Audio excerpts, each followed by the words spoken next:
I want to share with you this in a simple format. The righteousness that God expects before Jesus comes again is not the righteousness of people who are suddenly going to be holy, wearing suits every day and singing holy, holy as they go to work. That is not righteousness. Before the Son of Man comes, he wants to see Christians who will live their lives for the benefit of their enemies.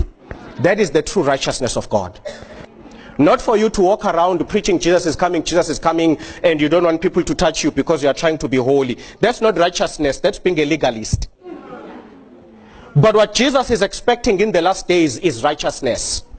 People think the righteousness God expects in the last days is for us to suddenly know the meaning to all prophecies. That is not righteousness. You will burn in hell with all your knowledge of those prophecies. What God is looking for in the last days are people who, while they study the prophecies, they look forward to Christ living inside of them, practicing what Christ practiced while he was still here on earth. This is the message of Jeremiah 29. Stop being righteous in your own sight. Go out there and do good for your enemies, just as Jesus did good for his enemies. You want to know what is righteousness before God? It is for you to not eat that day because you gave your lunch to a poor man.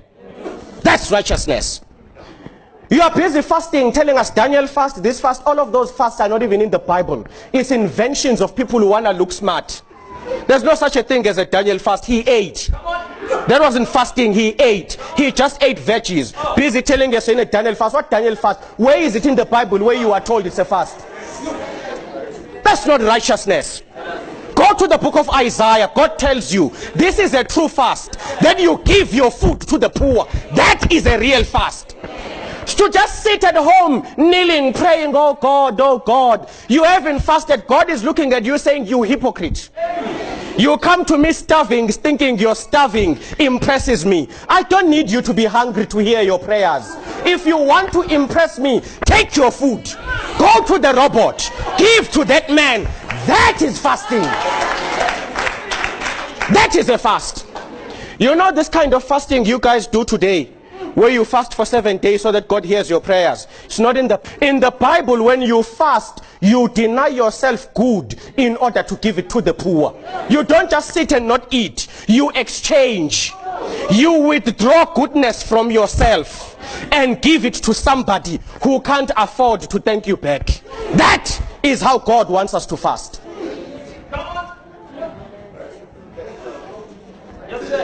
In the last days, God is not looking for people who know how to keep the law. He's looking for people who know how to walk in his character. Because his character is the law and grace and everything combined. That's what God is looking for.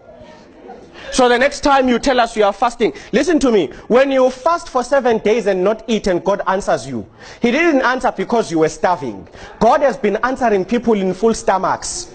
He doesn't need... Look, by the way, if you fast for God to hear you, think about it, you are insulting him. You are saying he's a God who's so cruel. He only answers when we are in pain.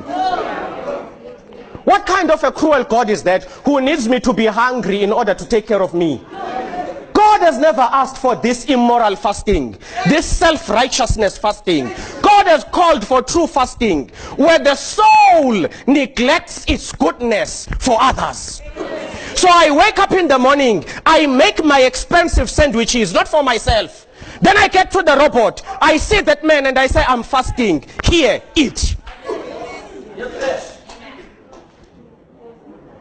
Because true righteousness finds Jesus in all who cannot do anything for themselves. You look at an orphan and you see Jesus in the face of an orphan. So you're not just feeding the orphan, you are feeding Jesus. That's why he says, when I come, I will separate the goat and the sheep. And I will say to you, the sheep, when I was in hospital, you visited me. When I was in prison, and they will ask, when did we do it? And he will say, that guy at the robot that you fed, that was me.